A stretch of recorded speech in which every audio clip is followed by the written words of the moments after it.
Kyllä jos 4-tonninen pääte on, niin pitää vähintään 100 kiloa olla AGM-akustoa. Vai pitääkö ihan sittenkään? Kokeillaanpa miten tommonen Easy 4-tonninen suoriutuu vähän keposemmalla akustolla. Ja täältä on taka-akut napattu pois. Ja ollaan tosta noin lähtee vaan, niin piuha tonne etuakun varaan ollaan jääty.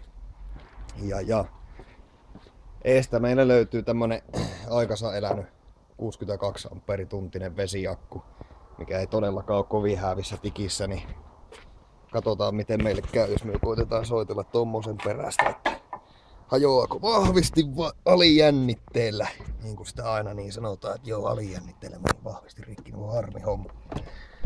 Katsotaan, voisiko meillä olla mahdollista, että ei alijännitteellä vehkeet hajoaisi. Meillä on tossa 12.33 on noin niinku lähtöisen napajännite ja pistetäänpä vaffia päälle, niin mennäänkin jo sinne 12 voltin pintaan. Ja lähdetäänpä soittelemaan ja katsotaan kuinka alas me tossa noin uskalletaan mennä. Katsotaan, tuollahan meillä on deppomittarikin, niin nähdään lukuakin tuleeko sieltä.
Ja tosiaan kytkyhän meillä oli vieläpä puoli ohmia tuolla, että aika kireellä kytkyllä mennään ja tuntus kestävää, että voi tonne 10 volttiin soitella tommosella yhdellä vanhalla pienellä vesiakulla, että ei sitä akusta aina tarvi välttämättä niin hirveesti olla.